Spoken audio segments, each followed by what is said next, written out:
This Three Beards Media podcast may contain mature themes, and if you're not down with that, we got 3 words for you. Like the podcast. Nailed it! Would you like to sample some of my nuts?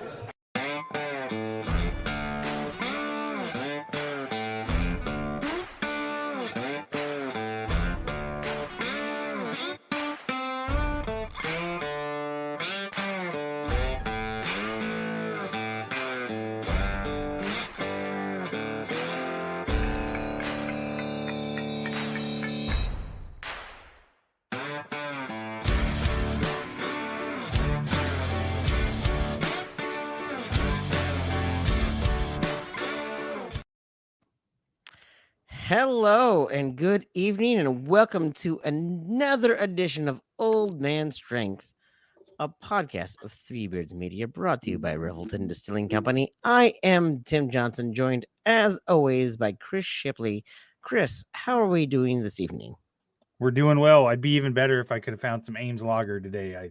I hit 2 stores, couldn't find it. It looks to be sold out in central Iowa somewhere. So yeah, I noticed that. I noticed that on the Twitters that like it was selling up very quickly. Like West O is gonna have to get on top of things. That's selling out like hotcakes. I'm very jealous that I didn't get on something like that. That's pretty incredible. I'll get you a hookup. Instead, I'm not that it's second place, but I'm having a legend from First Down Brewery, which benefits Trice Legacy Foundation and our buddy George Trice from Side of the Storm. So it's pretty good. Red corn ale. I'm not normally a red corn ale guy, but it's pretty good. So known for all of the other red corn ales you've probably had over your lifetime. Didn't even know it was such a thing. No, that's awesome. I think that's pretty fantastic. Not to be like stereotypical old guy, but holy shit, it has been warm.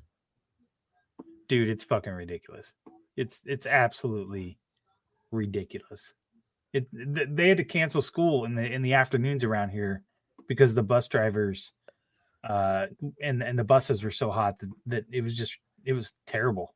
Oh, that's terrible. right. And then you guys are back to school already, aren't you? We're in Minnesota. Yeah, yesterday was the first Okay, day. gotcha. Yesterday was the first day, and they already shortened school. And apparently, Ames lost power because there's a fire. So now Ames and Iowa State University is not having class tomorrow because they can't cool the buildings. It's a shit show. Yikes! So, well, and you can't find any cold beer. That's the problem. So. No, I hear you. It's been miserable. My biggest gripe is that so many people, especially up here in Minnesota, people are like, "Oh, you complain that it's hot now, but wait until January when it's -10." And I'm like, then I'll also complain. I can complain about both temperatures. Like, I don't have to be like, "Oh no. I can deal with the hot because I'm worried about the cold." No. I just want something. That's the reason why so many people move to like San Diego, because they don't have to deal with either of those. Like, whatever.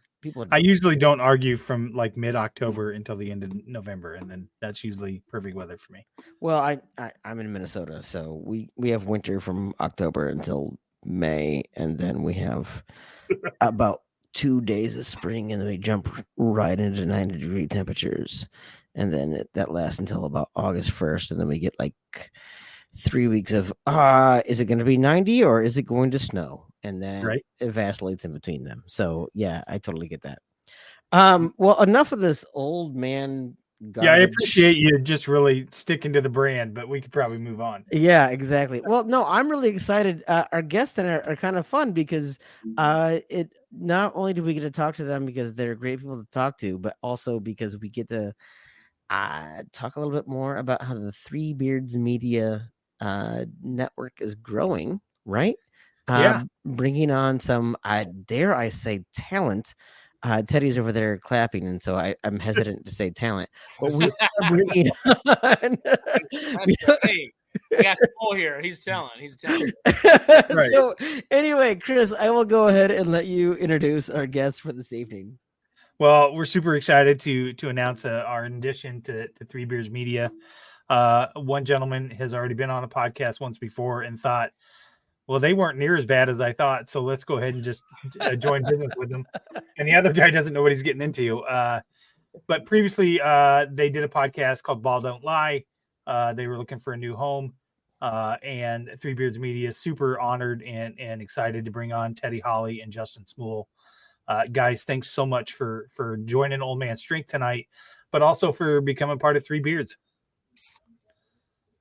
Go ahead, Smool. I mean, we talked about it for a long time, but we are very excited, to say the least. I'll let Smool go first, though. Yeah, no, I'm pumped. I can't wait. I mean, we appreciate you guys letting us come on board, and Ted and I are the texts that we've exchanged on this side. We're more excited to get this thing going. I mean, Chris was like sending us little here's what it looked like with your preview. It's like getting recruited in high school again. We both played college sports, so it was like, oh man, I was getting recruited. I'm like, he can do this. Yeah, I know. Hey, we gotta go to Three Beards Media now. How can I say no to this? It's like, in a world where you're with Three Beards Media, here comes Ball Don't Lie. Well, no, I do appreciate you guys sending us your tape of Right. right. No, I think that's fantastic. Very excited to have you guys on, bringing in some new talent. Why don't you guys take a second though to tell us what the Ball Don't Lie podcast is all about? Well, this will be our fourth season to do this, which is a little crazy for us because we kind of started being a little, off record a little bit. Smool and I have been friends for a long time, and it goes back to being we told a story a long time ago when we were at a basketball camp. We didn't know it. I think I was 12 and you were 11. Yeah. In Iowa City, and we made the same all-star game from the Iowa Hawkeye, by the way, basketball camp, which is pretty cool, but No.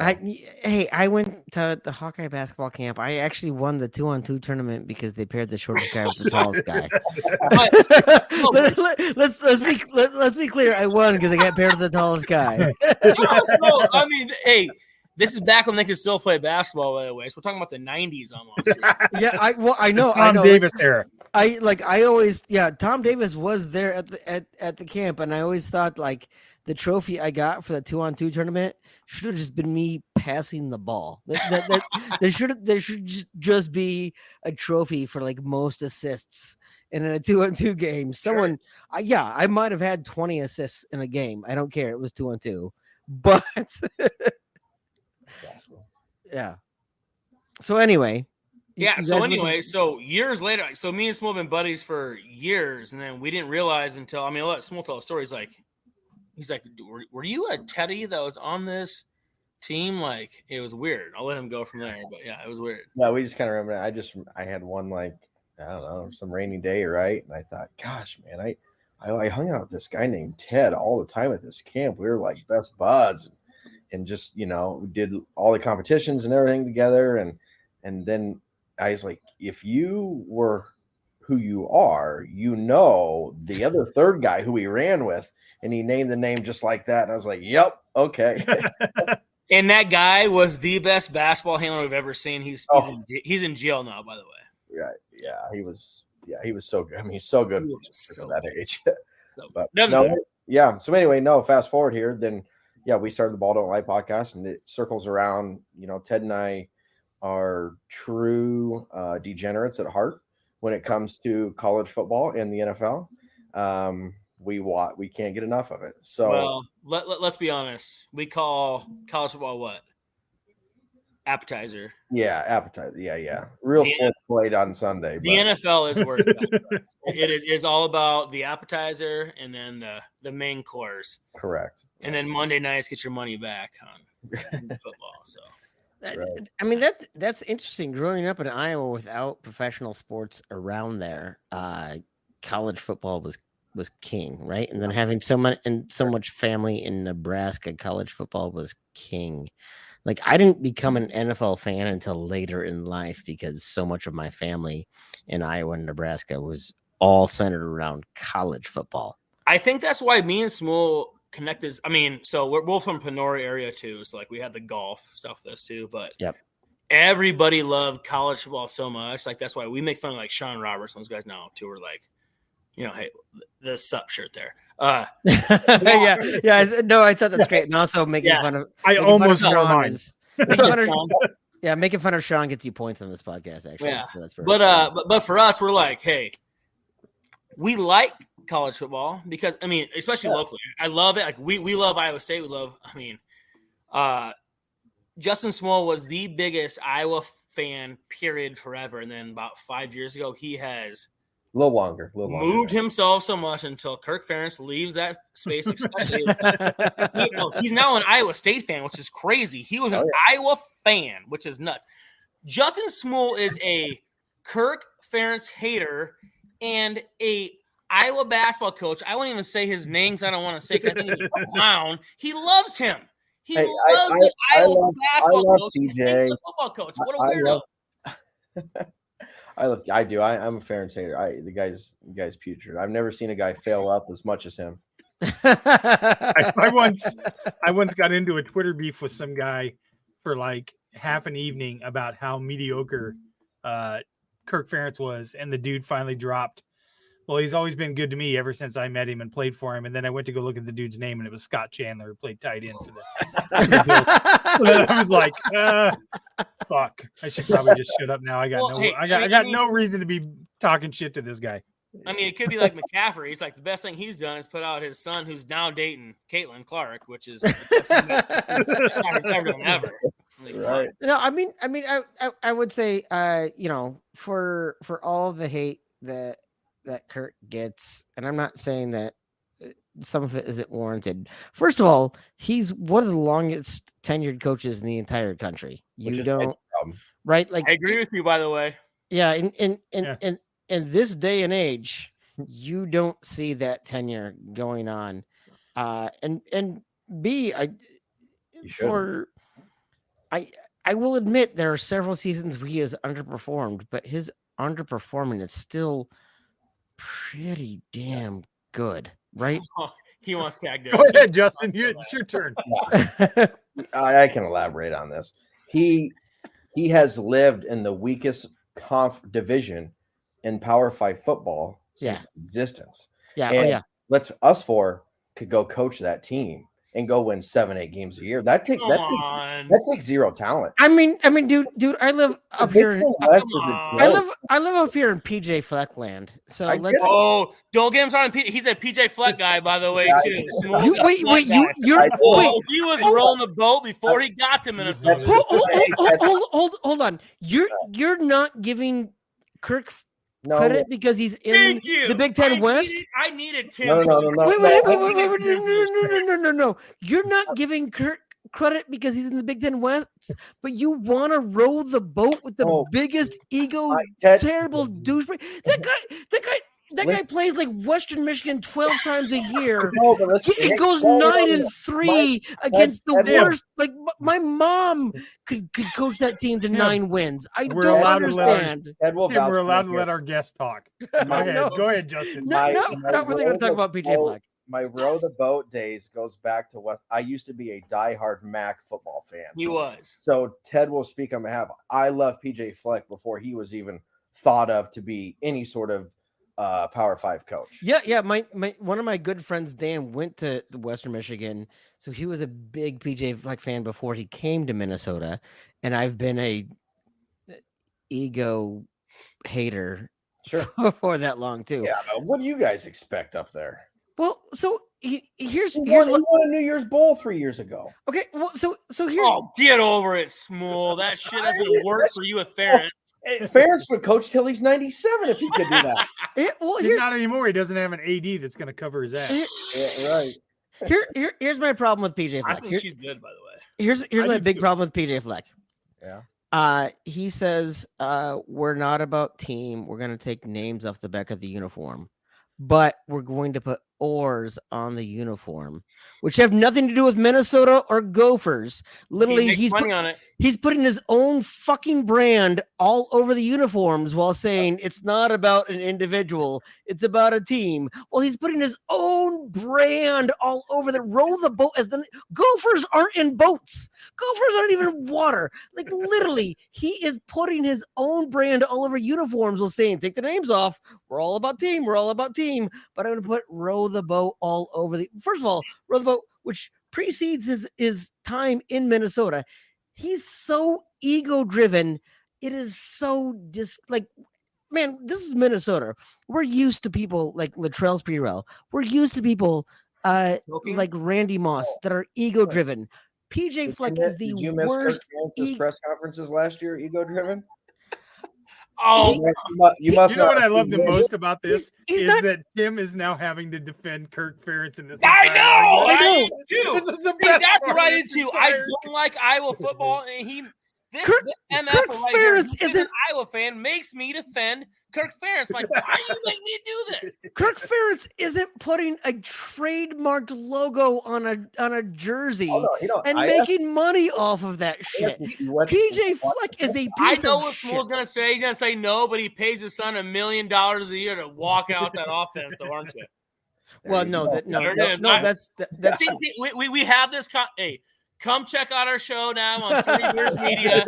We talk about this all the time. We have the same damn fight all the time. Smool is a Hawkeye fan. I'm an Iowa State fan. I defend Kirk Ferentz every day on our show when we have it about this. I'm an Iowa State. He hates him so much. I own zero Iowa gear. Teddy, on the eve of the Iowa Minnesota the Floyd of Rosedale game. Yeah. Bring me on, because I will be probably the biggest freaking Ferentz defender. I used to be it's your company. You tell us when you're coming on. Yeah. I used to be a Gopher season ticket holder. Believe it or not. Ooh. Yeah. So hey, believe it or not, last time I saw Iowa Minnesota play, I watched the Iowa carry the goalposts out of the mini dome. Yeah. On the field, Brad Banks' year, that was nuts. It was my junior in high school. I'm like, oh my God, this is great. Iowa football is fantastic.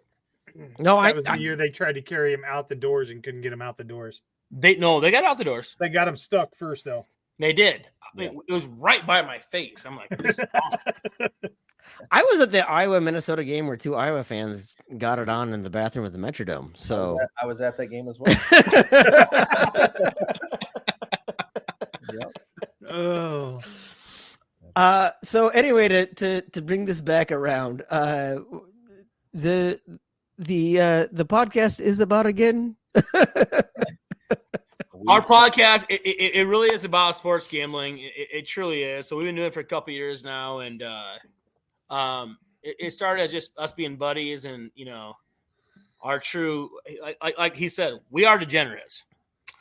Through and through, we know it. The difference is that I talk about it a lot, and I talk from the true, just degenerate, like casual side. Justin truly is a pro's pro on it. I mean, he's placed very high in the pick 5, and I mean, what place did you finish in the pick 5 3 years ago? Yeah, 13th overall. Paid a nice little scratch at about, and how many people are in it? Oh, about 4,000. Jesus, nice. Yeah. So Smool truly is the kind of pro on it. He knows everybody from Vegas. All his buddies there too. So we have kind of like a nice little rat-a-tat about how we argue on why I'm right and he's wrong, and then he usually is right. But that's what it is. So like, it's a fun podcast about us talking about sports gambling, and nobody watches more NFL in the world than me, and Smool will tell you that. That's what it is. That's what pisses me off. But we love the NFL more than college. It is our it's our appetizer before the main course, because college is random. The spreads are crazy. In the NFL, you got to know what you're doing, and we really do. We know the rosters inside and out, the 2 deeps, the whole thing through. So as much as we make jokes about it and that stuff too, we really do follow it. So when we talk, we tell you why we make the picks we do. It's not out of nowhere.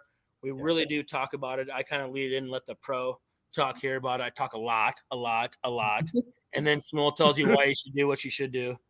And then every once in a while I get right and we disagree, but it's fun. And we try to have fun. And that's why I follow you guys for a long time too. And when we're looking for a new home, it just kind of made sense, you know, and we were very picky. We were like, you know, should we just not? Should we do this again too? But we enjoy doing it. Yeah. And two, I would add on to it. Like we don't share like most people do this. They share each other's picks so they can have insight. Ted and I don't talk. We don't tell each other who we're picking. So there will be. I feel it's probably a competition. Yeah, oh, it's a big ass fucking competition. Right. Yeah. Right. Do you literally have side bets about who's going to win? Because I kind of feel like you should do that. Like, I'll bet you $5 I'll have better picks this week. The thing with us is we put our picks out there. Most people put their picks like later than they do. We show our records. Like we are here. This is why we're different than most people. We own it. What we do with all our picks, and most people they tell you about their winners. Here's what we did in our good weeks. We wear all of our stuff, and we've had some 60% full season NFL picks. Smool started our podcast 3 years ago, 19-0 in college football. It was the craziest thing in the world. I mean, it'll never happen again. No, never. He started 19-0 in college football. It was nuts. Well, that's why he finishes in the top 20 out of 4,000 people, because he actually. But he's a big Mac guy, so he likes all these Tuesday, Thursday games. He loves the Mac. Oh, is that what it is? It's all selective Justin's picks? up at 11 o'clock. Why do you think he's a PJ Flood guy? He's a PJ Flood guy because he knew him from Mangos. He made him a shit ton of money in the Mac back in the day. That's why he's a Flood guy 10 years ago. That's right. Yep. He's a weirdo. He loves those Tuesday and Thursday night college games. That's what he lives for. Yep, I do. It's great. See, and I just watch him just for the sport of it. No, Sure. And that's weird, right? Yeah, not small. No. I actually was looking at the Ohio San Diego State game already this week.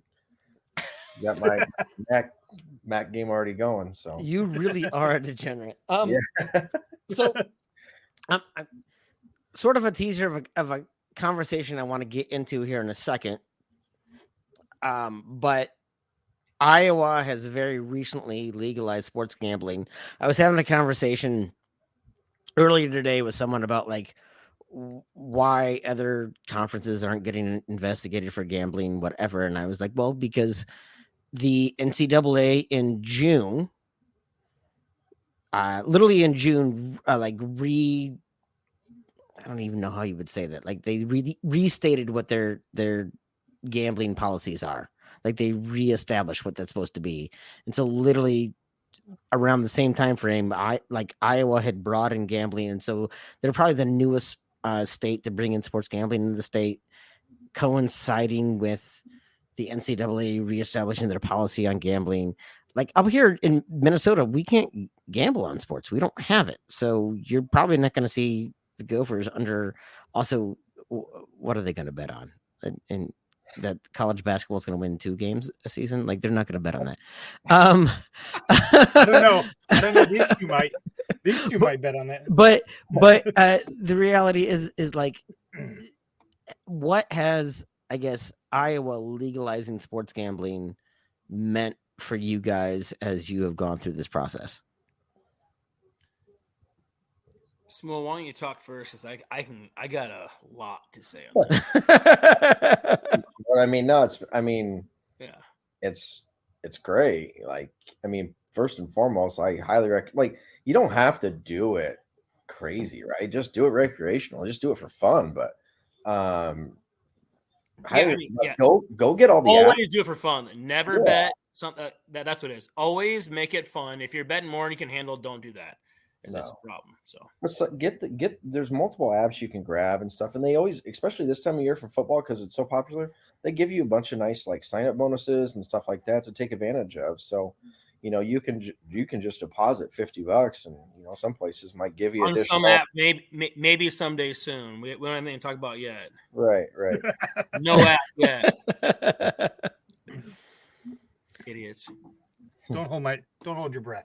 Well, no, you bring it up like not doing something. So I have Chris and I have a mutual friend in Bill, who is a poker player with me, and I have a large group of degenerate fans. But like every year, a couple buddies and I always take off the first Thursday and Friday of NCAA basketball tournament so we can go watch the games. And we're not really betting, except for my friend Dave, who always has like the weirdest ass prop bets. It's always like the third guy to tuck in his jersey after 5 minutes into the game type of like those type of stupid prop bets where it almost becomes like Justin Smool, that's what he does.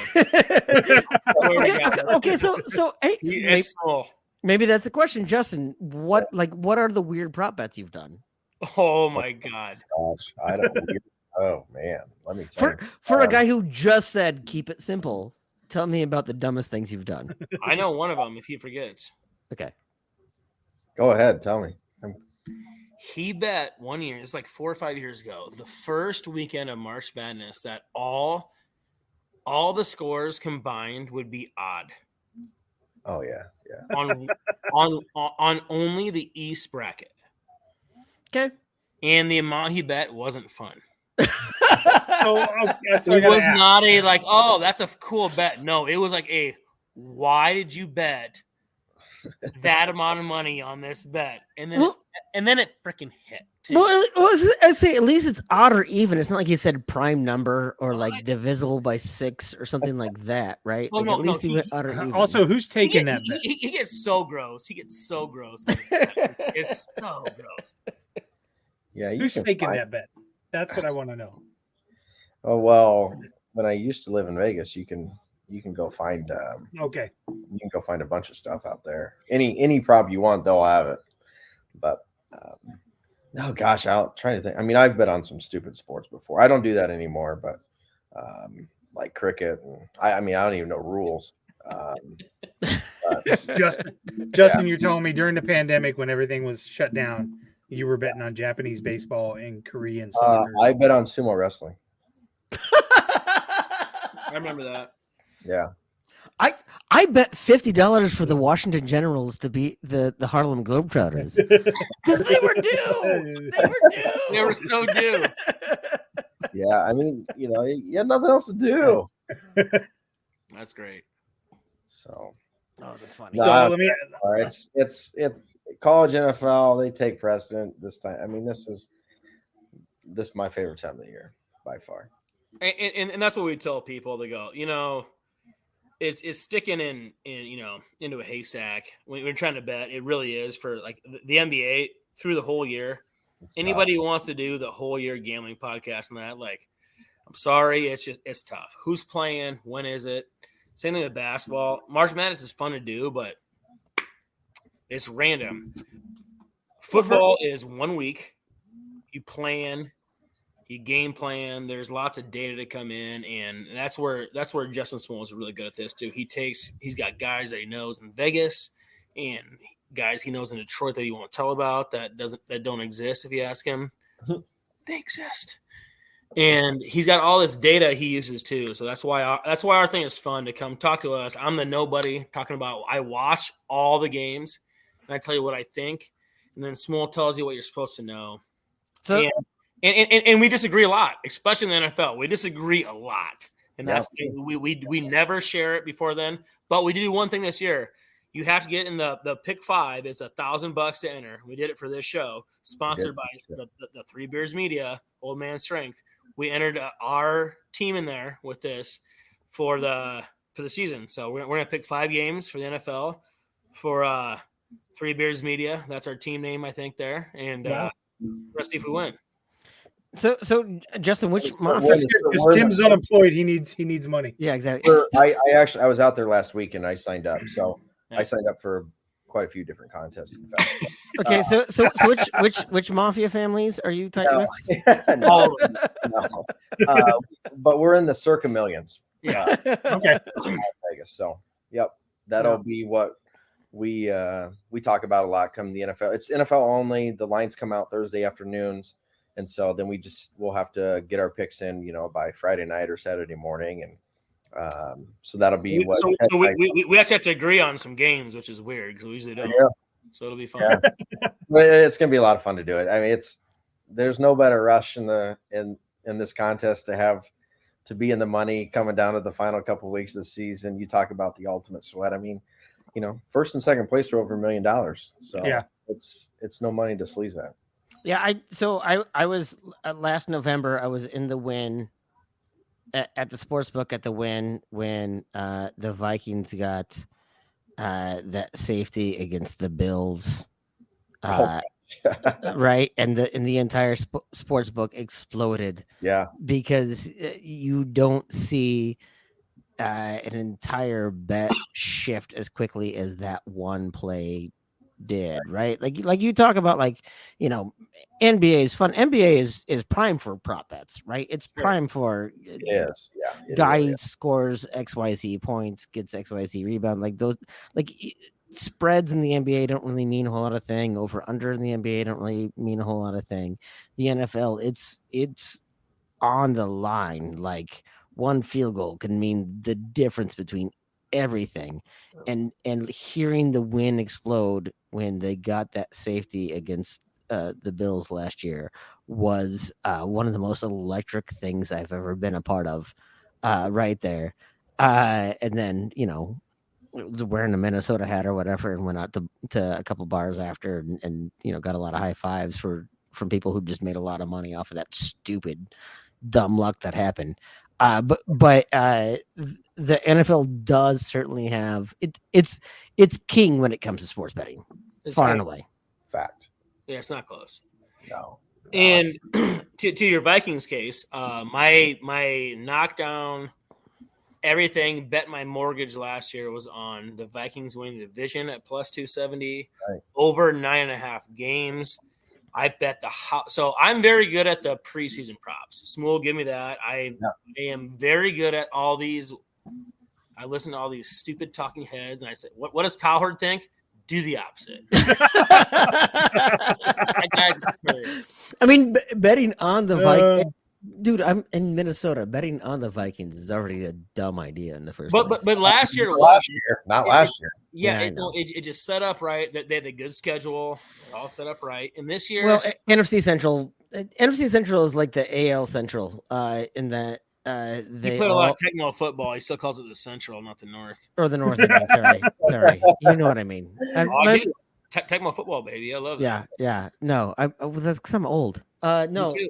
No, the point is that, like, it's all about yeah, they're all also going to be in the mix. You look at the Twins right now, they would be fourth place in literally every single division in the MLB. But that's my point with Iowa football. You want to talk about, like, that's division? That was good. Full circle. That's my point with PJ Fleck. Well, I don't disagree. I don't disagree with that. Like, if PJ Fleck and Kirk Ferentz had to play Wisconsin and Ohio State and Michigan State every single year, they do the Twins. Yes, exactly. They would be. They'd be the Cleveland or they're not even what are they? The Cleveland Guardians. No. Guardians. Yeah. Guardians. Yep. Yeah. That's funny. That's awesome. While we're on baseball, how about Ohtani just not stopping and playing? Is that a $200 million injury? Maybe $300 million injury? Didn't he have Tommy John surgery in 2018? He did. Already? He's already had Tommy John. It's one of those things where oh my God, injury. Oh my God. Well, and then he had a home run the next night. He had a home run after he had it. Yeah. But like literally he's one of those guys, and like they've said this for a while. Like, if he did not learn how to slow down, this was going to happen. But he's one of those guys who does not know how to slow down. He does not know how to back off on either thing. He reminds me a lot of Bo Jackson, right? So Bo Jackson was a generational baseball player, a generational football player. He could have gone and done Hall of Fame numbers in either league, and because he didn't pick either league and he got hurt in football and he couldn't ever recover in baseball. I'm not saying he still didn't do amazing things in both. Sure. But his overweening desire to be the best in everything and whatever did not ever kind of protect himself. And Ohtani is kind of the same thing where he's going to just put 112% into every single thing to a point where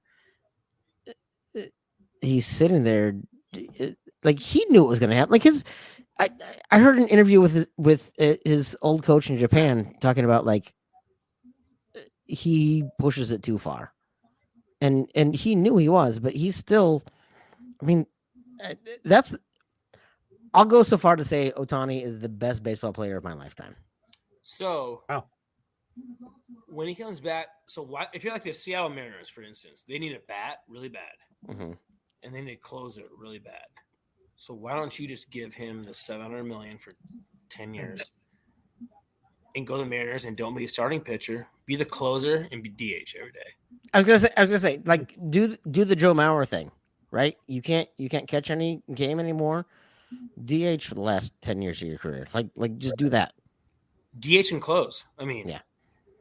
Be the most dominant closer ever and pitch every day, right?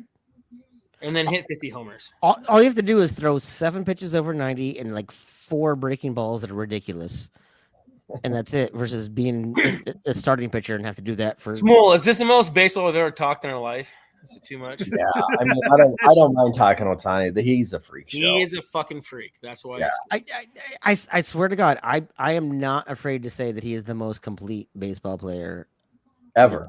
I mean, we're talking about it. Otherwise, we're not talking baseball. Yeah. Right. Yeah. No. He literally is. It hasn't been since literally Babe Ruth that is someone that's both dominant on the mound and dominant.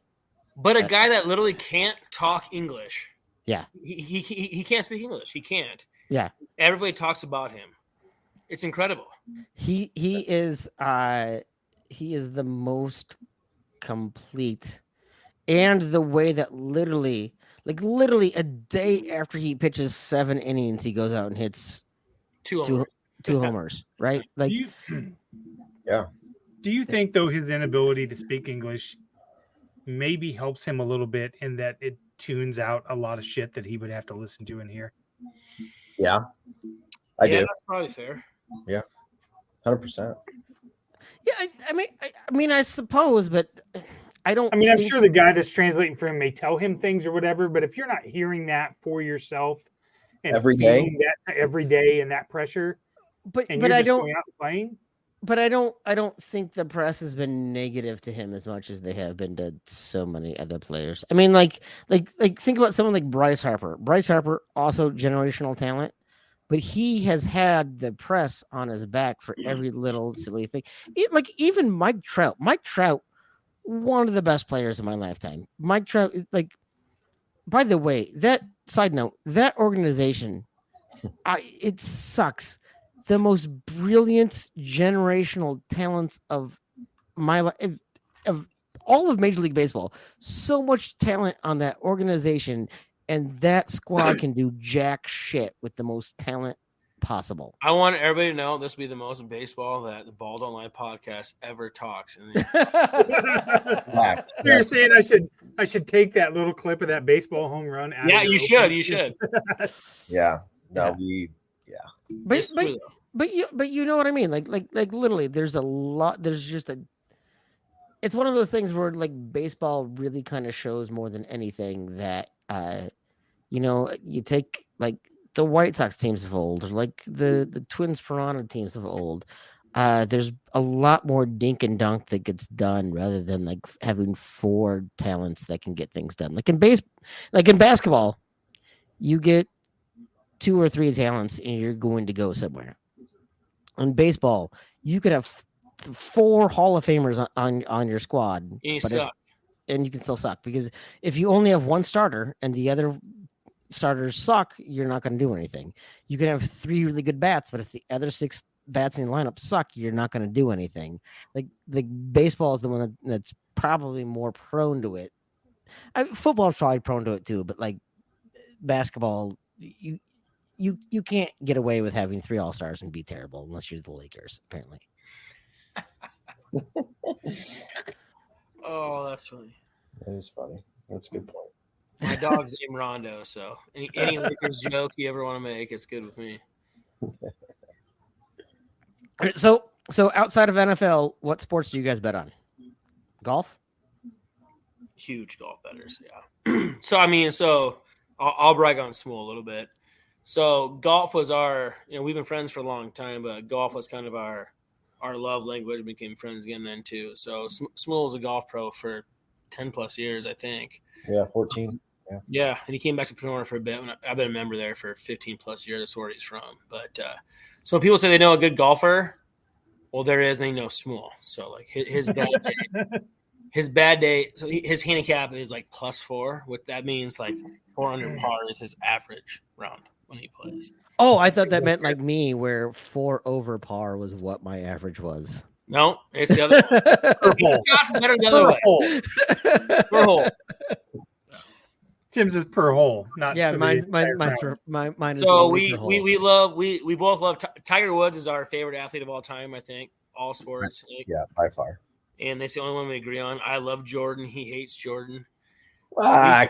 I don't hate. I like to give. You hate Jordan. Well, look at we disagree on everything besides Tiger Woods. That's why our podcast is great. We disagree on everything except Tiger Woods. Justin, I'll agree with you. Jordan, I don't even want to say he's overrated, but no, I'm not saying he's overrated. I'm just saying he's such a big asshole. I don't want to give him. Well, sure, but Jordan, Smool loves that part of him. He loves him being an asshole gambler. That's not what he thinks is overrated. He doesn't like his basketball stuff. Oh, yeah. Okay, all right, that's fair. Okay, well, guys, let's go ahead and take a break. We're gonna grab a word from our sponsor at Revelton Distilling, and we'll come back and we'll talk a little bit more about the other sports, golf and cricket and Parcheesi that apparently you guys bet on. So we'll go ahead and get into that after a word from our sponsor. At Revelton Distilling Company, everyone has become a part of the Revelton family. From the Taylors and their daughter who helped perfect their award-winning gins, to the team who installed Lucy, our 33-foot-tall custom-made still, right down to the local farms that provide our coveted corn, and even the cows on those farms who consume our mash byproduct. Want to see the farm to flask come to life? Now you can tour Lucy and find out where we take Iowa's harvest and transform it into our finest spirits.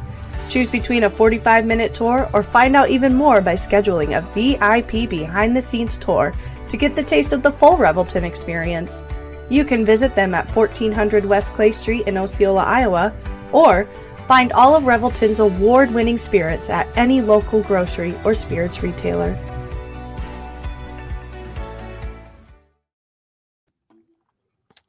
Welcome back. Teddy has obviously disappeared. That's okay. That's what he does. But thank you very much. Again, please go ahead and check out our friends Rob and Chrissy Taylor at Revelton Distilling down in Osceola at 1400 West Clay Street in Osceola, Iowa. I know that address more than my own. Seriously, go on down. Rob will give you a fantastic tour, tell you all about the distilling process. If there's anything you've ever wanted to know about that, that guy has learned a lot, and it's a lot of fun to learn from him. So anyway, in case you apparently blacked out for the last 45 minutes and don't know what you've been listening to, we are talking to Ted and Justin.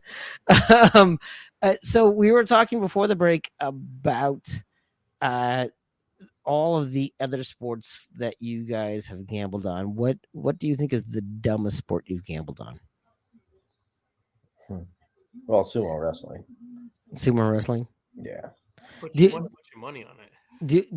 You won money on sumo? I don't know. I did a few matches. It was right when there wasn't anything to do, right? When the world changed a few years ago. So I was at that time I still lived in Vegas right when it started happening. So I was I was bored.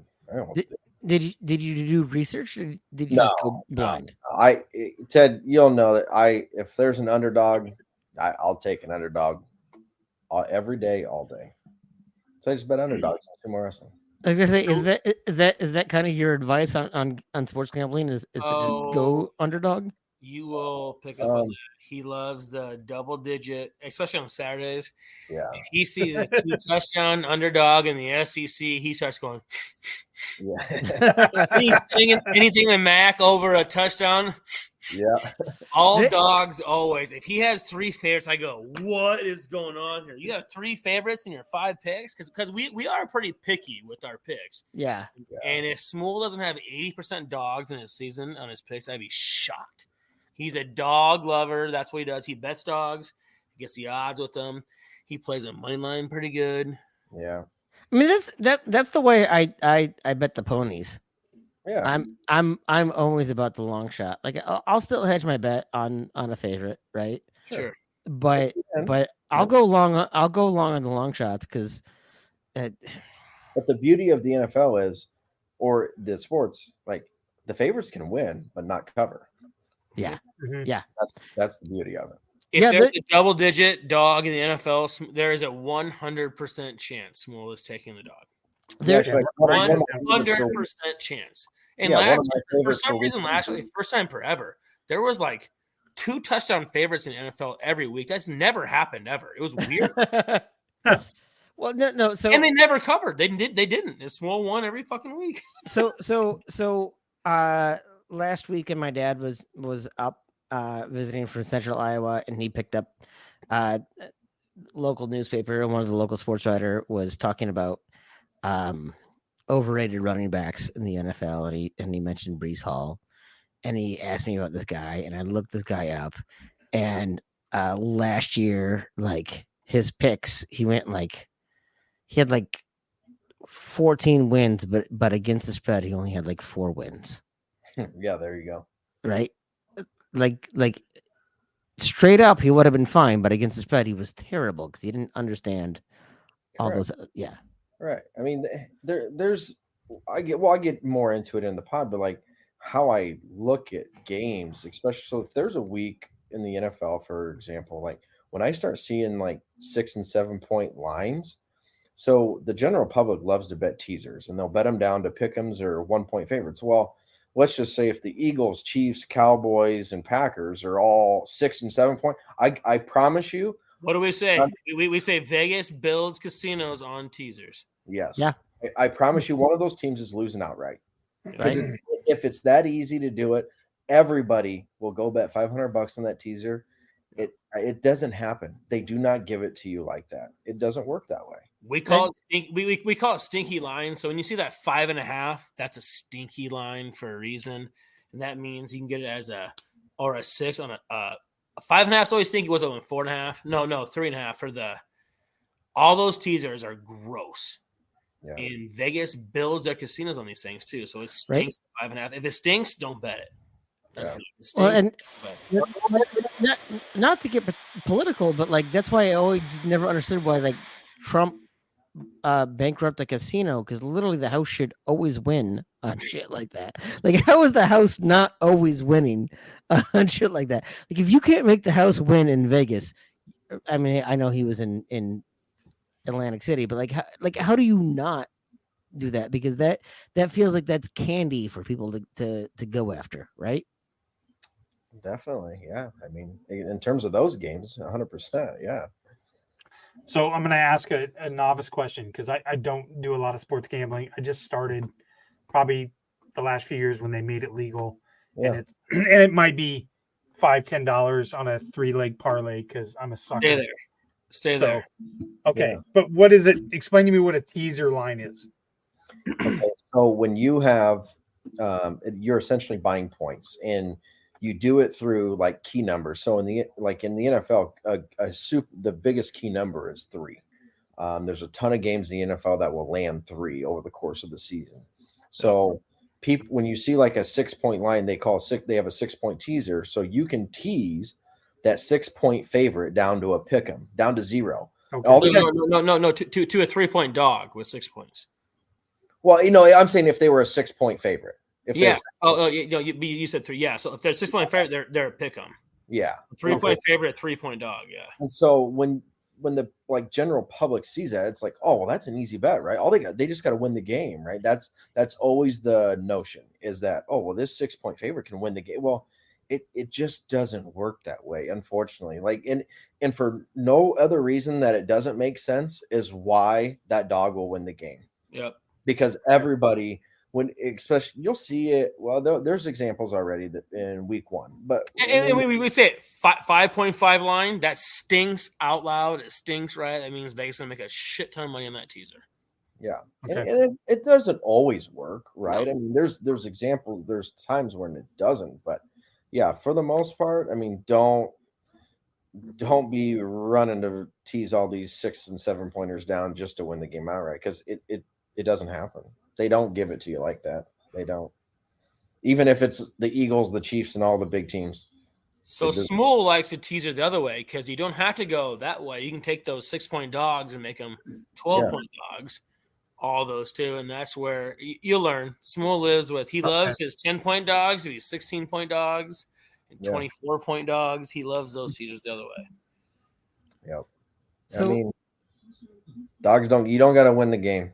Nope. That's the beauty of the underdog. So what's your favorite hedge strategy? Oh, we disagree very much on this. Go ahead. Hedge. Anymore. I've stayed away from the futures. I don't play it. Ted probably plays it more than I do, actually. He meant hedging, like if you have a big parlay in there. Yeah. How do you hedge it? To do that? Well, it depends. I mean, if you're betting that, Smool don't hedge. You don't hedge. I mean, he's 6'2". He's too stubborn. I hedge. For the most part, you don't. But if you do, you gotta, factor in your bet, whatever size that is, right, and just make it so that you've got a profit either way on the outcome. So that's just the simple way to do it. But if you have something going for like $5,000 and your bet was $50, well, you better throw at least like 1,000 the other way. That's where you do it. Yeah. Okay. So other end of that though, do you ever do early season long bets? Win totals. Yeah, I'm a huge win totals. Yeah. I actually entered in a contest out there this weekend. First time I ever entered into it. I got into the Westgate. You had to pick every NFL over under for win totals. I love that. Wow. Yeah, it was awesome. I don't know, first time doing it. It's great. Yeah, we'll see what happens. Smool will tell you the one thing better I am at that than maybe him is I love the preseason shit on that. Yeah. Yeah. Okay, so I have $7.50 in my account. Put those on the Atlanta Falcons to win the division. The Put it Atlanta on. Falcons The over Atlanta- wins, Falcons win the division, and Falcons win the playoffs. Those are all three good bets. I actually agree with that. We've never talked about that. Okay, so I'm making a bet live right now. Atlanta Falcons, yep. Okay. Everybody loves the Saints because they got Derek Carr. The dude has never won a playoff game ever in his career. It's 10 years in. And he's supposed to the Saints. Ritter. Get out of here. Art Smith's a fantastic coach. You put Bijan Robinson in that running game with Algier and Smith, and they're going to run. They might have three backs run for 1,000 yards. The first Ritter's underrated. You think they're going to have three backs run for 1,000 yards? It's possible. In today's NFL, you think they're going to have three backs run? Art Smith might do it, dude. Yeah. He might be the guy.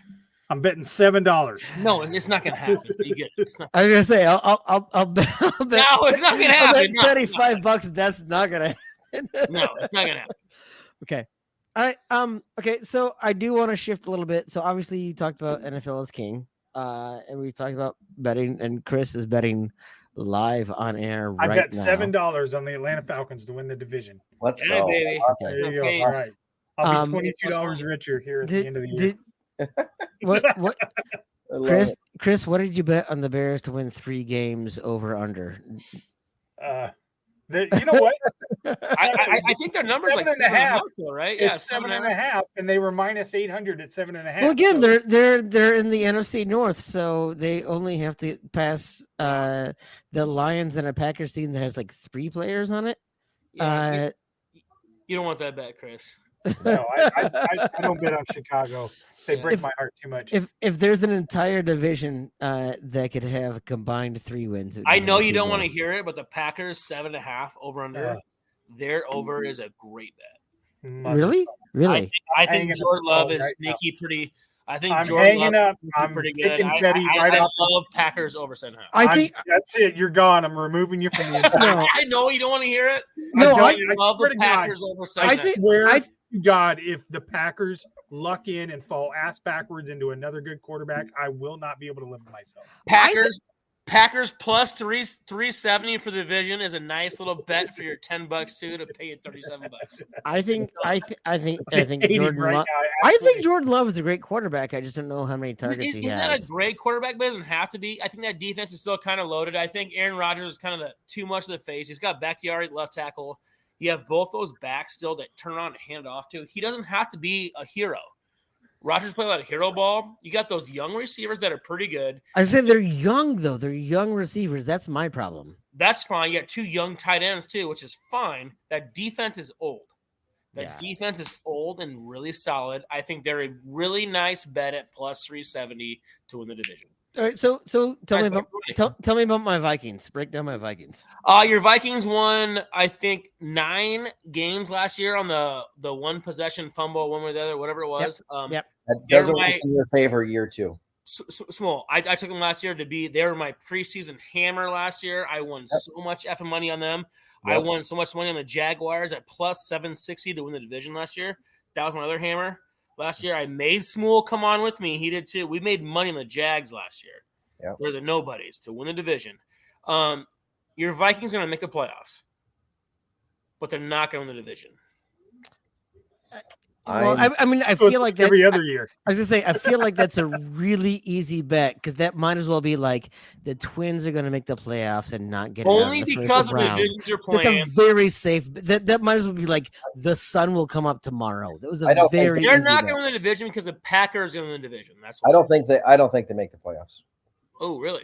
No, I think just what we've seen, and we talk about it like the NFL has there's at least 4 teams every year that are new that don't make. It's hard to fathom, but Well, then tell me about the. But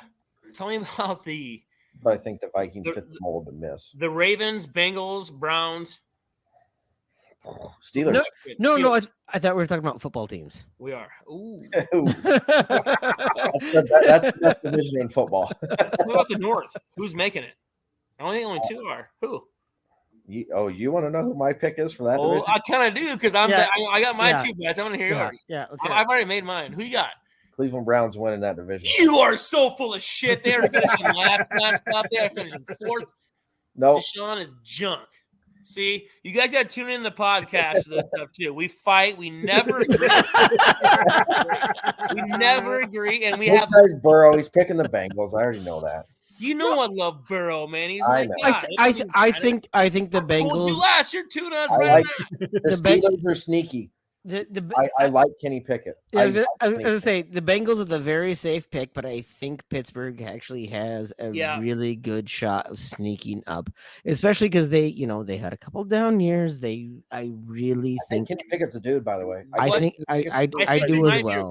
But the biggest reason, and this is why Tim is right, is they fixed the old line problems this last year. Mhm. 2 new guards, drafted a couple of linemen too. Like they addressed their problems, and dude, their head coach is there for a reason. They like him.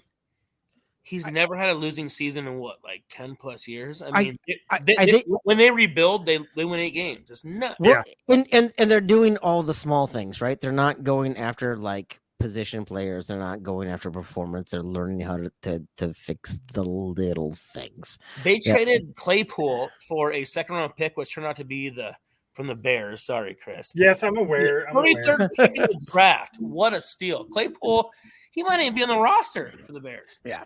God, please. And the Bears Now you're gave the just now 33rd you're just pick in the now you're draft. just being mean. No, I'm not being mean. I'm telling facts. I love the NFL. I'm like, what are you doing, Bears? I want Fields to be good so bad. I do too. Let me ask you a question, Teddy, because I know how much of a big Broncos fan you are. How do you separate that from your betting and how do you separate that? Oh, I do. It's we'll tell you this. I'm not we both separate ourselves from our probably too much. Like we're probably too hard on the teams that we do like. Yeah. gambling the other way. Like I know, except last year I knew. I hedged my mortgage on my house for them to I bet, and then Hackett. I didn't know we have Hackett for head coach to play for a 67-yard game-winning field goal. Whatever, week one. So that happened. No, but look, I mean, already for the Broncos, Hamler retired, heart injury. Tim Patrick, our number one receiver, out for the year again, 2 years in a row.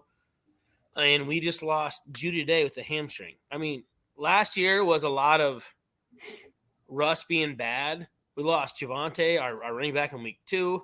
Our left tackle Bowles, first team All-Pro the year before, gone too. Like, it was bad. Hackett was a clown. Yep. But everybody was hurt. So did you expect Russ being as bad as he was? No, I mean, nobody did. I said what mid. I mean, if you go back to our podcast last year, I said the only person who can fix this is Sean Payton. We got to get Sean Payton. I said we got to get Sean Payton. Jarrett Stidham will be the starter. I'm not going to be shocked by that. And the reason I love the Payton hire is if he doesn't. Here's the reason I think Smool's may be wrong. And it's not about like, no, he might be right. Tell me that. The reason he might be wrong, there's so much money invested. And look, they got Walmart money now. It's Walmart. So every time I go to Walmart now, I go, oh, I hate going there, but this helps me get a new free agent. So I can spend my money there for the Broncos. That's what I tell myself anyway. And that's funny. Sean Payton made Drew Brees from age 35 to 41 a serviceable quarterback. He wasn't anymore. And Smool tell you that. He wasn't. He could not. Drew Brees was a stud for 10 years in the NFL. His last 5 years, Sean Payton made him that offense. He made him what he was. He was done.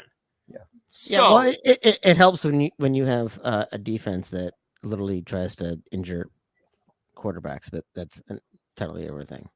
Well, that's another conversation. That's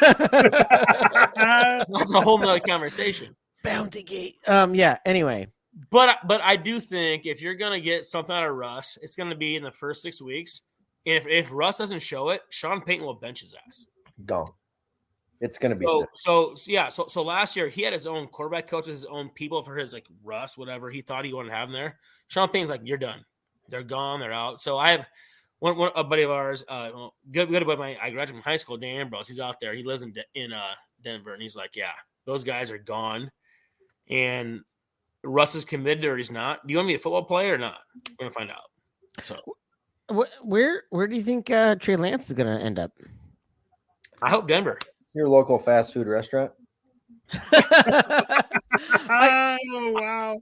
I think no. He called this shit when Brock Purdy was drafted. He goes, I guarantee you, he starts the Niners. He goes, he went to Shanahan. That's a perfect place for him, and he's not the biggest Iowa State fan ever. Yeah, I am. I would like to point out bullshit. No, we're in a dynasty. I tweeted that dynasty draft. That. He took him. So yeah, did I. No, I did too. No, and I tweeted it out that he would make the roster and be starting by mid-year. Well, I've seen those Twitter fights. You're owed some cheeseburgers. Yeah, he's that's right, man. I held those fucking. I hate to give Chris credit, but he actually did that. No, I didn't think Brock was going to do that. I have always just thought and Trey Lance is a Minnesota kid, right? I didn't know that. Yeah, he is a Minnesota kid, but I have always thought that the 49ers trading up to get Trey Lance in the third pick was the dumbest decision they could have done. He was an unproven quarterback at the time. Since he's been in the league, he's been in the league longer than Brock and has. So Justin Fields. If you listen to as much football, like in all the talking heads, like I do too. So Chris Sims and Shanahan, they were college roommates, so like best friends. Yep. And Shanahan wanted Mac Jones really bad at 12. That's what he wanted. That was his guy. And then Lynch and management gotten in his way. They traded 3 first-round picks to move up to 3. Yeah. It was the most for a kid who started 1 year at North Dakota State. Then COVID happened and played half of one game, I think. Yeah, it was the most ridiculous draft. I thought that was the most ridiculous draft. And I feel like John Lynch swallowed his pride after and listened to Mike Shanahan after that. After the fact, Kyle Shanahan. Kyle Shanahan. Mike built statues in Denver. Sorry, Kyle Shanahan. I feel like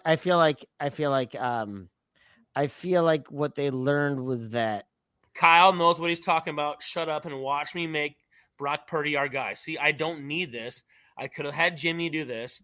Let it go. And that's what it was. Well, and and that's the thing is everyone says that Brock is a system quarterback, but the problem is that Jimmy and Trey were also in the exact same system and they weren't producing. Yes, I say this all the time. It drives me nuts. Purdy, you know why Purdy gets slighted? It's because of where he's picked. And in this day and age in the NFL, everyone thinks because you're a first-round draft pick, especially if you're a quarterback, that you mean something. Most of these guys absolutely suck. And and they just assume that like Mac Jones and Trey Lance and Zach Wilson are going to be good. The fact is they're no good. No, and they Brock, draft these guys on potential. They don't have reps. You know what Trey Lance needed? He needed the Bears to draft him and play a bunch of reps. He needed reps. He got drafted to the Niners, who were ready to win Super Bowls immediately. I'll take but also that's not fair to him either. But Trey Lance had the reps and he still didn't put up the stats with the exact same. Like everyone that wants to say, Brock only is only a benefit of his receivers and his running back. Like he's got Christian McCaffrey. That everyone again. So did everyone else. So did Trey Lance. So did Jimmy Garoppolo. Only one of them actually produced 5 wins in a row. Only one of them actually figured out a way. 8 wins, by the way. 8. Well, 5 wins in a row, though. But yeah. Like the dink and dunk. Everyone that would say he's only a dink and dunk quarterback. Great. Did that result in wins? Isn't that what you want? Isn't that a guy that can create with his feet when a play breaks down? Give up 3 picks to move up 9 spots. Yeah. For something you could have Micah Parsons at 12, where you were sitting at. You could have Micah Parsons and not moving the draft. You could have waited 5 picks and picked Justin Fields. I know. Well, here's the thing. Like, I don't care about Justin. You have to answer is that if he wasn't your guy and you don't give him a chance to play, you have to answer as a GM, right, Smool? Yeah. That's bullshit. Well, you don't move up to take that guy and not get. He has not had a chance to play. This is why I will defend him. Because he's horrible. He's lost not any good, but he's never lost me a bet I'll never He's forget. not any I'll good. never forget his rookie year. The game in there, I bet I know what he's gonna say. I bet him against the Cardinals. I actually remember this because this is how my brain works. It was like week 5 or 6. You can look back at this, and he crossed midfield 9 times and scored 3 points. I never wanted to break a TV so bad in my life. You don't cross the midfield 9 times and score 3 points in the NFL. That's pathetic. I don't care who you are. Okay. So, Justin, that leads me into my very next question, which I actually think is probably very apropos for what you just said. Okay. Kirk Cousins. Yeah. Yes or no? Yeah, I like Kirk. Yep, we both. He's a starter on my dynasty fantasy team. Yep. I like Kirk. He's extremely under. He gets a bad rap. Yep. You can win games with Kirk Cousins. You can win a Super Bowl with Kirk Cousins. I'm telling you right now, the minute they give up on him, Kyle Shanahan in San Francisco will run and sign him in 2 seconds and throw Brock Purdy in the pool if he can get Kirk Cousins. I'm telling you. Yeah. He can win a Super Bowl with the right team. He's not the best. That dude can't even win on win a Super Bowl with him.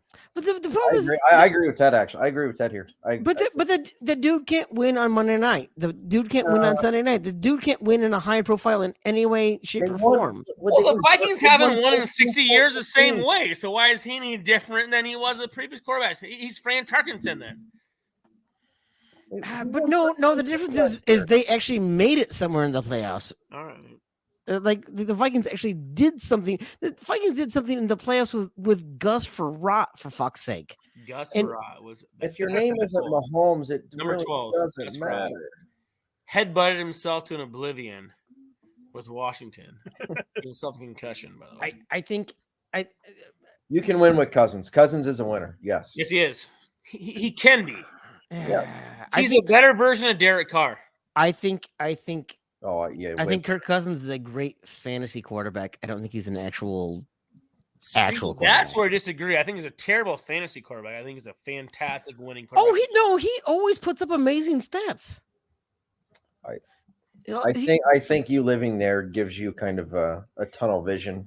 I think so too. Yeah. Okay. Well, that's fine. Thanks, Who Justin would you want to Fields. replace him then? Thanks, Justin Fields. Who would you want Tell me about all the things Justin Fields has done, Chris Shipley. He's not. He's a terrible fantasy quarterback and a real quarterback at the exact same time. He's a fantastic. So He's a fantastic. Well, hold on. We're in the That same kid- dynasty league. Me and Smool are. I have Fields, and he has Cousins in a dynasty league. Yeah. Brock Purdy put up the same stats at quarterback last year in half the games as Justin Fields.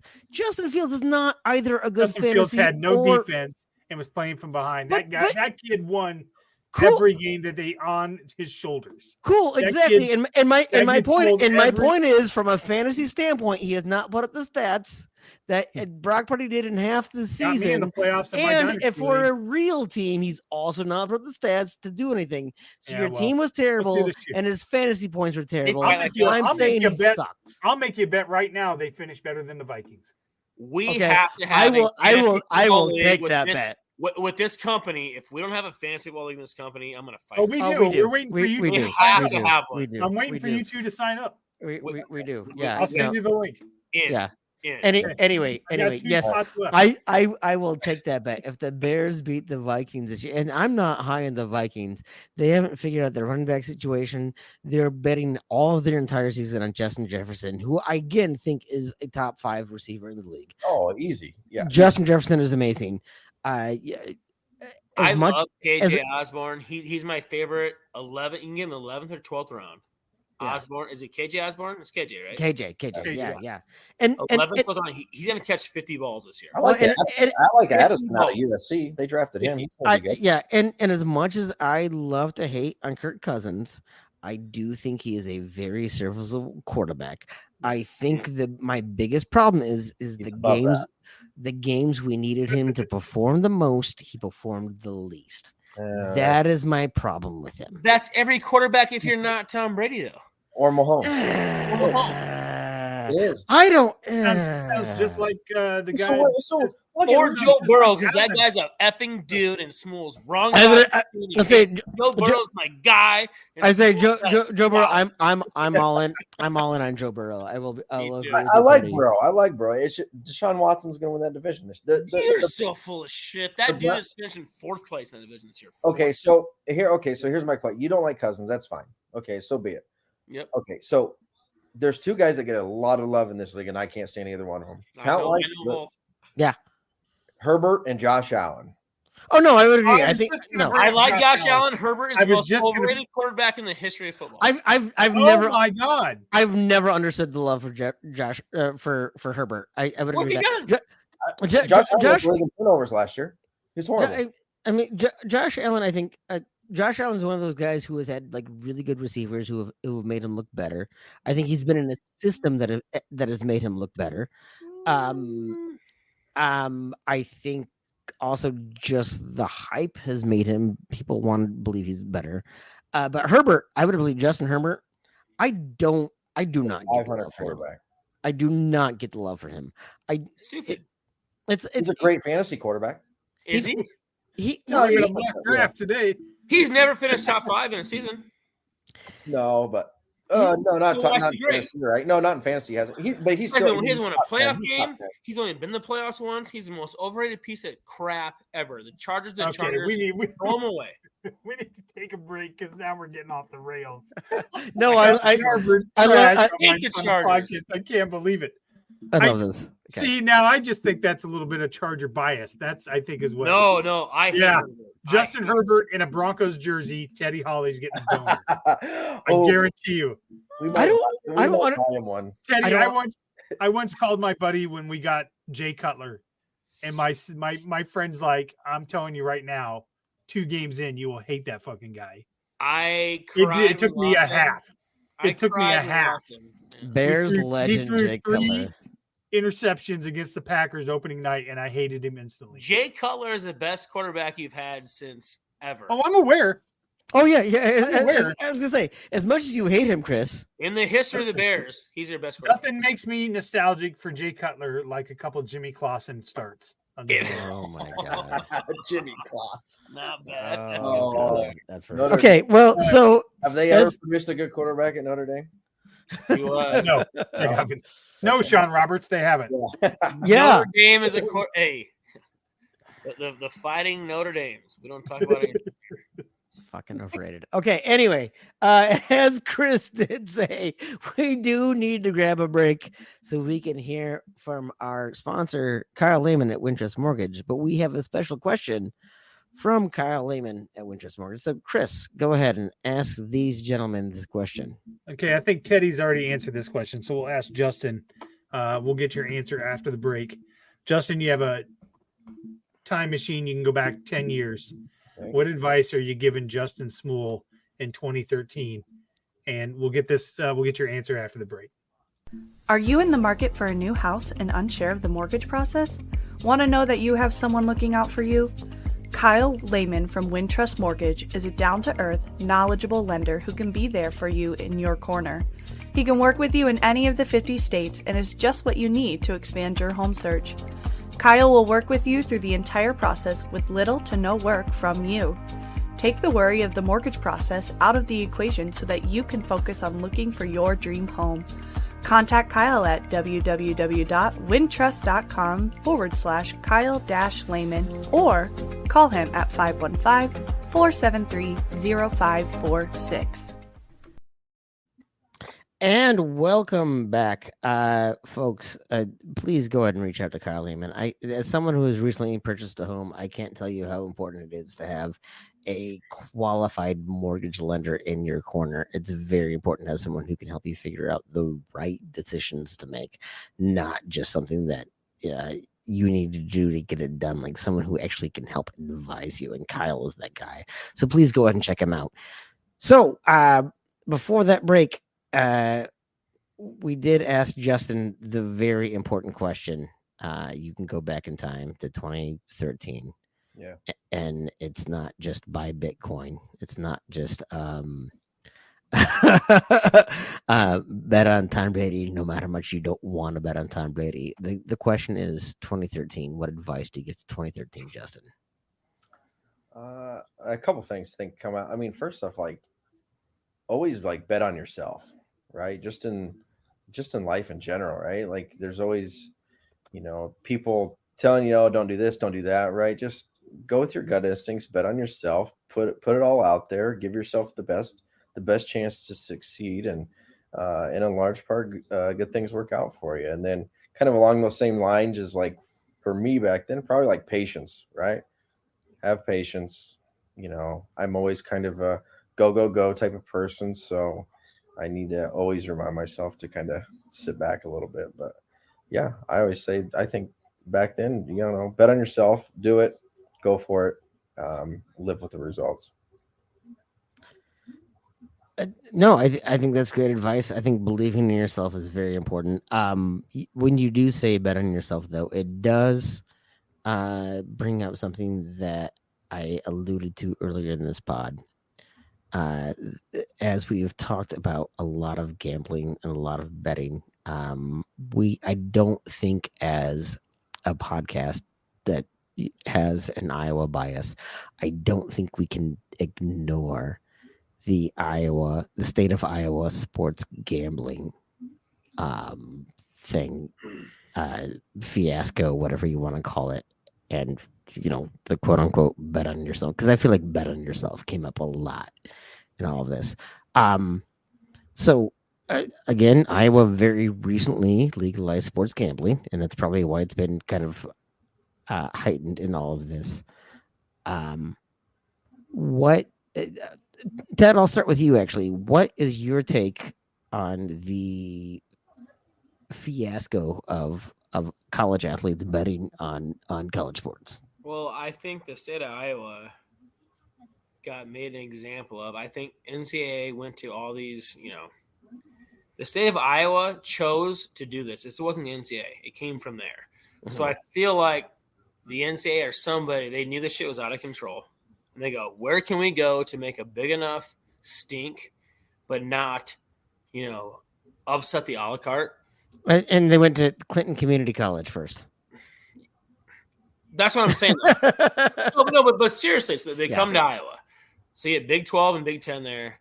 And our state, they have nothing better to do with their time, with everything that's gone on here, to do this. But, look, It's going on everywhere. Yeah. When you push this stuff, like we are too, like it's happening. It's been going on. Seriously, this has been going on forever. If you don't think that, hey, look, my best person I bet through too is my bookie on the side. Smool, you got him too.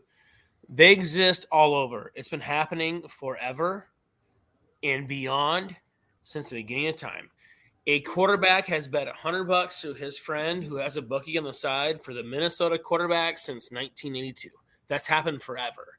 It's just now there was a way to bet. I mean, Hunter Decker's average bet was like $7 a bet. That's crazy. Yeah. You can't do it. Yeah, and I appreciate what you said. Like, So let me finish. So I think that you messed up.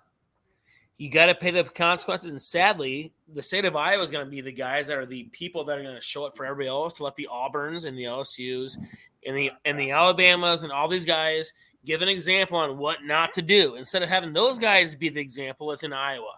And that's what I think is bullshit because they could have picked anywhere to do it, but they picked here. That's why I'm sad for these guys and these kids because it's happening everywhere.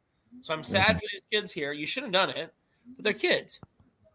Yeah. I mean, like, so you mentioned, so the thing that I always thought that was really, I'm not sure what that is. What is that? okay, I don't know what that was. Anyway, one of the things that I've always thought was really, really unique about the state of Iowa is, like, for as small of a state as Iowa is, you do have 2 AAU, 2 Power 5 schools, 2 different conferences. Like, there are very few states in the entire country that have. Minnesota doesn't, Nebraska doesn't, Wisconsin doesn't, Missouri doesn't. Like, go around there. The only one that has not only 2 Power 5 conference schools, 2 different Power 5 conference schools, 2 AAU conference, like 2 AAU schools. You have Iowa is very unique in that for having a population of nothing that it has that much there that I mean it encompasses everything, and so it's very unique that they key down on that, and I think that's a very and I'll throw this small. You can't bet on your own team when it becomes. That's what's up. So for me, that's where it starts and ends for me is that you cannot. You cannot bet on a game you're playing on. Yeah, can't do it. Right. So like I want to defend these kids. I'm defend you.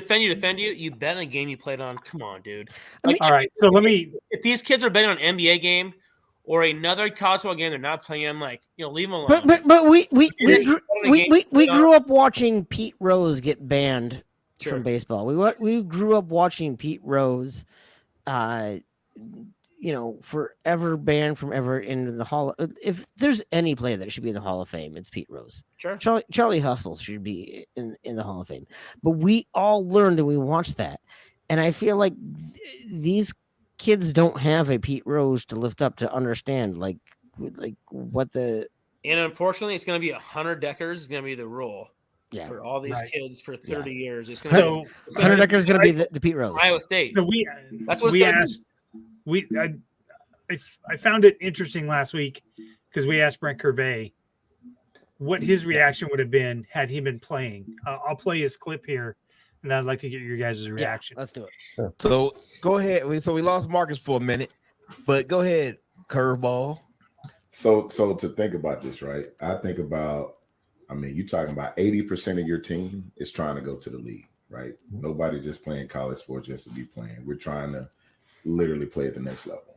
So to run that back and say, well, the guy who probably has the most impact on the game bet on these games, that would run me hot. Because at the end of that's what's up. Go ahead. Right, hold on. About this, right? I think about, you're talking about 80% of your team is trying to go to the league, right? Nobody's just playing college sports just to be playing. We're trying to literally play at the next level. So to run that back and say, well, the guy who probably has the most impact on the game bet on these games, that would run me hot. Because at the end of I don't know why that's doing that, but his basic point is you're ruining my chance to make the league, regardless of whether or not that's realistic or not. Yeah. But that's his mindset. So, and that's why he's right on that statement, though, is that you can't do that. I mean, and No. Smool and I disagree on everything we talk about. I think I'll be shocked if he disagrees with me here. I think sports gambling has gotten too much in the way of these college kids since back in the day. But you cannot bet on that, especially the pro guys betting on like over and unders for their running backs and stuff. That's worse. Right? Yeah. Like when a kicker is literally betting on the over and under. That's wild. Yeah. You can't have that. That's the ultimate to me is a kicker betting on the over and under because kicks sometimes are inconsequential at the end of games. Like literally that alone. Right. It really sucks. It became a focus for the state of Iowa for the two schools there to where like literally Hawk and Cyclone fans are like, this sucks. It's on us right now. It sucks. Right. It sucks. Yeah. I mean, for Iowa State fans, I mean, look, we lost our potential starting quarterback and running back. Would they have been start the year anyway? That's up for debate. Right. I would say probably no on both accounts. I mean, Cole's a better quarterback, right? I mean, Brock's a great running back. I'll take Rocco. I mean, there's all kinds of debates there. Yeah. But the gambling part, what I do feel bad for Deckers about is if he didn't bet in the one game. I know he's a backup quarterback, but his best was it $7 a game? Yeah, on average. But I will tell you this: when we talked to Jordan Bohannon, he brought up a really good point. If these kids are betting on this, you're going to tell me that these referees aren't making bets either? Oh, you don't get Smool started on that if you want to get going on the deal. What time do you guys got to go to bed? Smool could have a podcast on his. He's a conspiracy. He's right though. He's right. No, I do think that we need to hold referees to higher standards. I think we need to have press conferences for referees. If we're gonna make 19-year-old kids sit in front of the press, this is your time to shine. Yeah, so when I lived in Vegas and I was at this thing, you and Tim Gunn. It was a little sports gathering. You and Tim Donahue. Yeah, you want a great podcast to listen to? It's the best one out. It's the best one of the best sports podcasts. I'll get it to you. Yeah. It's regarding that's amazing. But Brent Musburger was asked a question about, do you think refs are still involved in games? And his response was 1,000%. He goes, "This is a billions of dollar industry. Whenever you start talking B with billions, it's corrupt to some level." Yeah. It's not that every single ref is out there doing it, but they have the biggest manipulation on the game. Sure. And I watch these things. The NFL, it's not every game's rigged, but when it comes down to the point spread, you better believe it. There's a lot of goofy stuff that happens. Like a team, I'm telling you, team's up 17, and all of a sudden, boom, boom, back-to-back drives late in the fourth, and it's a 3-point game. There's a weird holding penalty that no one sees. It's why Smool hates the over and unders. I don't do them. I love him. He hates them, but that's why he hates them. Yeah, I mean, no, the 100%, Chris. Back to what you said. Like, yes, refs are involved. I mean, they are held. It drives me nuts when I see these calls and they just walk off the court, and then I flip on the TV the next night and they're at this stupid game, and I just want to go to that game and scream at it. Like, how are you not held accountable for literally being horrible, but yet you get another game and get paid thousands of dollars and you're just ruining that game too? He sends a text and goes, this ref, Green, Big Ten basketball, this game, the Big 12, he goes, bet this way. Smool follows the refs. He follows the referees. Well, no. So I kind of get that. So, my ex-wife is a horse vet, and she used to always tell me don't just bet the horse, bet the trainers and the groomers, but also bet the trainers and groomers that are in each race, because there might be there might be one trainer or groomer that has multiple horses in the same race, and so you have to understand which ones that are really trying to get up there, right? right? So that trainer might have 7 horses in the exact same race, but because the owners are all different, they can all do that. But one trainer might really be trying to push another one towards winning, right? Yep. Like there is still manipulation that is going on in the back end of some of those things. Oh, refs are involved completely. Like you won't. It's across all major sports. You won't convince me otherwise. And no one ever will actually. So yeah, it's the games are rigged. They're 100%. So again, which mafia families were you tied to in Vegas? No. And that's why you should follow our podcast, Ball Don't Lie, with the three-beard family. We're here. Old man strength. We're just with us all. Just follow our podcast, Ball Don't Lie. I do agree with every week. He goes off and referees at least 10 minutes every week. I feel like Justin and Bill Blank should be best friends. Here's the problem is that Justin and Bill would be best friends and worst enemies because Justin is way more logical and practical than Bill is. Right. Bill just wants to line them up and just shoot every one of them. I say the problem is that Justin and Bill would agree, but Justin would hate Bill for why they agree. Okay, so again, we're gonna wrap things up because we've been running long here. This has been great. We have a special segment on this podcast. We have 2 different guests, so I don't even know how to do the Steph Copley segment here, Chris. This is my favorite segment. Do we give? Well, I know because you always lie about the origins of this thing. I've known Steph Eifler for 30 years, by the way. Okay. Yeah. Well, Steph Copley told Tim to shut the fuck up on a podcast. That's literally not and how it was this so great. Her name was Steph Eifler in high school. I knew her before it was called. Okay, so first of all, that's literally not how that happened. You can go back and listen to the episodes. Yeah, she did.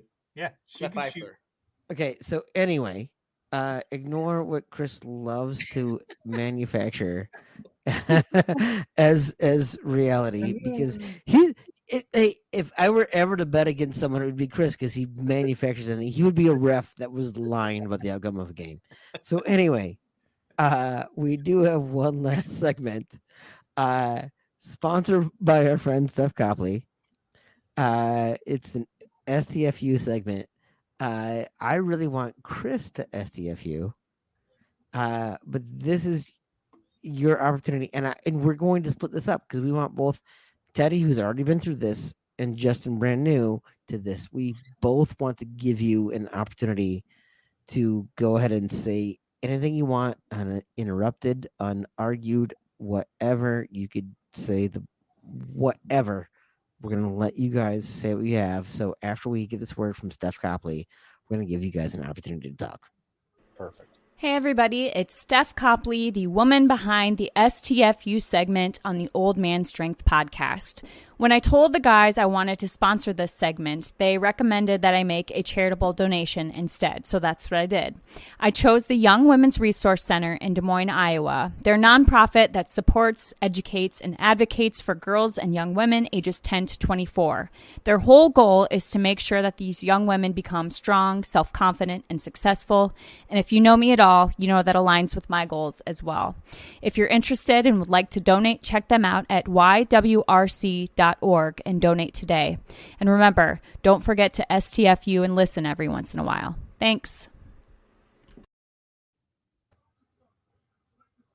So Teddy, I will give you the honors since you are the recurring guest, and then we'll let Justin have the real last word because you have to shut up and listen to him. Ooh, I like that. So what I'll do with this is that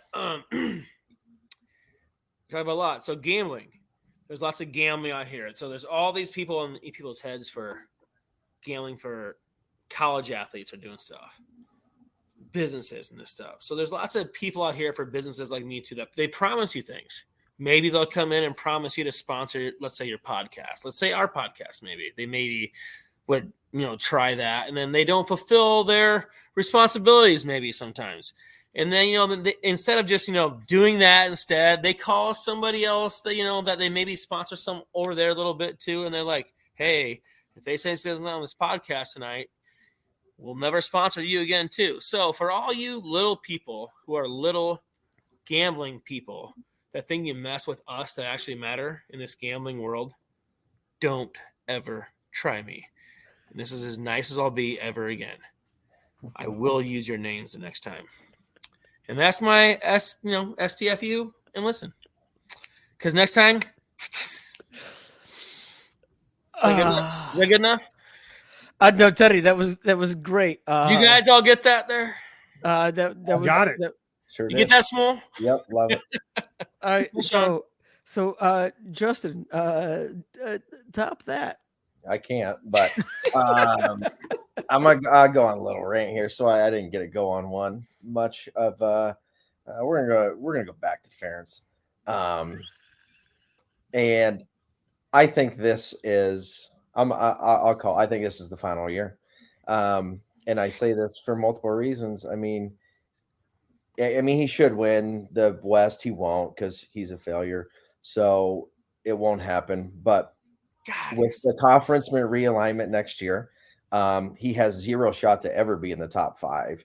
So if he ever wants the opportunity to ride out on top, which would be second or third place in the Big Ten West, because that's what he does, and that's really good for him, then this would be the year to retire and go out on top in second or third place and let another. And then meanwhile, he'll still have first-round draft picks, and he gets so much credit for it. But, it's like, geez, I just produced first-round draft picks, but I can't win the West. It's amazing. I've never seen it happen in my life.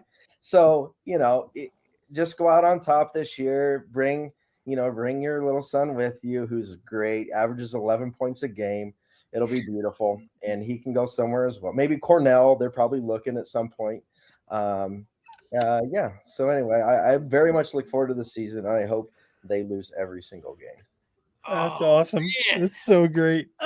Justin, So that was harsh. He's a Hawkeye fan. He's a Hawkeye fan. He's a Hawk fan. Justin, that was literally the hardest I've had to suppress shutting the fuck up. That was brilliant. It makes me. We do have a question. Yeah, we do have one last Katie question. Would like here. to know, real question: Who should I pick as my number 1 pick in fantasy draft so I can beat my husband this year? God, that's my wife. I'm gonna guess that it's Kirk Cousins, but maybe I'm wrong. No, she said beat her husband, not disappoint her No, husband. so listen. So she's in the league with Smool too. She is for Yeah, real. we're in the lead together. Yeah, my wife watches more NFL football than probably besides me and Smool here. Probably everybody else. It's nuts. She loves the NFL. Okay, so Christian McCaffrey. She's picking, I think, 4th. No, she's 4th. Okay. I think you should pick Dave Montgomery, honey. Justin Jefferson at 4. You can get him at 4. Yes. Talking again. I just want Katie. What I want you to do is dress Teddy like Kirk's wife does in that documentary. That's what I want. Just start picking out his clothes for him. That would be great. Yeah, I was gonna say flannels. I got too much swag with my golf gear. You know that. Yeah, I know. So Ted, you and Katie are in the same league? 2 leagues. Yeah, she's Okay. cutthroat. She holds no mercy, and she screws me over any chance she has. So I was gonna say, so she has opportunities to give me that trade, or you have to take out the trash for 7 weeks in a row. Small, tell her she's cutthroat. It's shit. Yeah. She's no bullshit. No. Good. You deserve it. I agree. Well, basketball. Go, Coach Wilkin. Well, no, I love it. Katie, thank you very much. Chris and I promise to do everything we can to sabotage Ted's team to help you succeed this year. We promise. Gentlemen, I cannot thank you both enough. This has been a lot of fun. I swear to God, we could literally do a whole side podcast for like 6 weeks during the football season to just talk about how angry I get about the NFL. I think it would be fantastic.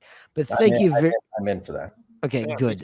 me too. Yeah, like literally, You have Tim on as a as a I was celebrity gonna say handicapper. if you want me on as a How about a decompressed Tuesdays? yes, That's what we call it. literally just have me on as a We should come on grumpy and talk old about our man. misses. Right? just old man in Minnesota yells about how much terrible Minnesota football Oh, is. she's still talking to you guys. Oh my God. She needs her own podcast. She does need her own podcast. She needs her own podcast. You guys want a woman to talk about sports? I was gonna say literally That's what we Katie and need. I can have our own like You should. we should Hey, have our own. we need a woman's voice on this podcast we're going to have before the Iowa State game. Yeah, We'll bring Katie on. Yeah, Sure. we need to have a ball don't lie reaction podcast where Katie and I just That's a listen good to one. your podcast and then talk shit about you two. If you don't do that, I will Beer Canale will sponsor that right now. I'll sponsor that. When do you guys tell everybody when you're gonna broadcast, what your schedule is going to be, and things like that? So. Yes, please.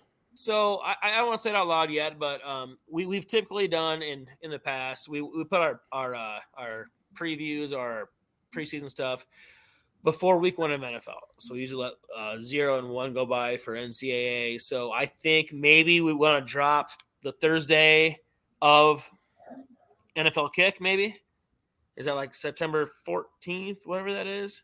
Yeah, it's like the 7th. Yeah, like the 7th, whatever that Yep. is.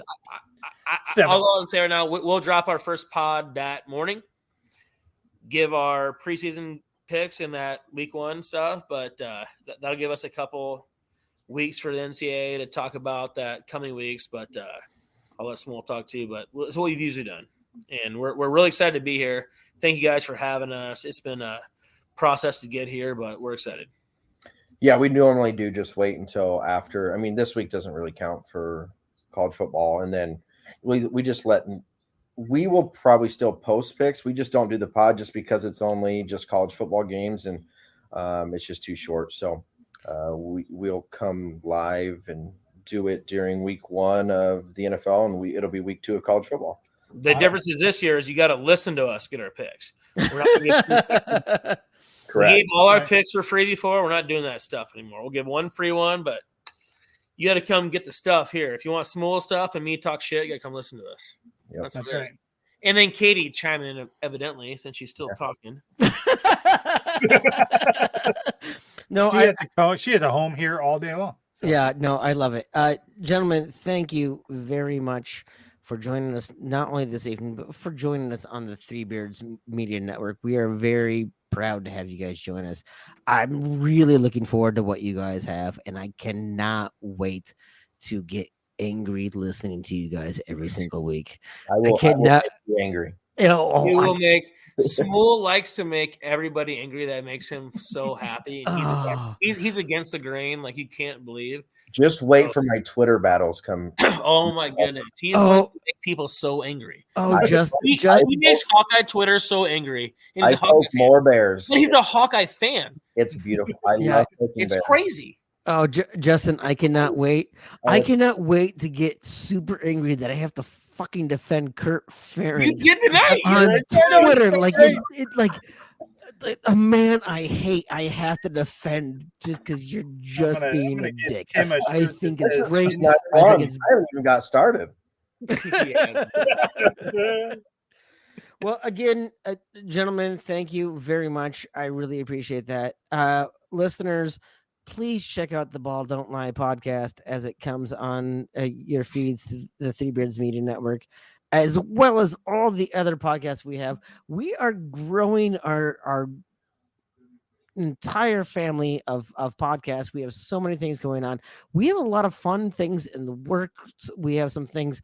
Obviously, a lot of our listeners are Central Iowa, and we certainly care about the Cyhawk game. And we have a lot of things going on, but so many other things as we bring to you so many perspectives from all around the country, actually, about anything from beer to social media to sports to anything. We've got, former lottery picks. We've got so many other people on this podcast network that are telling you a lot of stories about what we have going on. So please go ahead and check all those out. You can find us at threebeardsmedia.com. you can go ahead and find Chris at SideDad if you actually want to interact with him on Twitter. I would recommend not. Yeah, you can go ahead and find me at Tim Johnson MN. Ted, Justin, how can people find you? Just don't. We're around. Just at ball, don't lie, pod 4, I think. yeah. Yeah. The rest of it is we try to stay a little chill in the rest of it. I'm on there. If you want to have a hot debate, I'm always up for it. Justin Smool on Twitter. There you go. I love it. I feel like he's not shy about that. Chris, Hawkeye Twitter, you will be at him in football season. He's going to be on your titties. Yep. The worst part is that he will always bet them when they cover. It's weird. He always gets them when they cover. What? When they score 14 points instead of 13? Yep. Greatest underdog. All right. So, Chris, anything else I'm missing? Nope. We are going to be at the We Will Women's Basketball Golf Tournament in September 12th in Ames.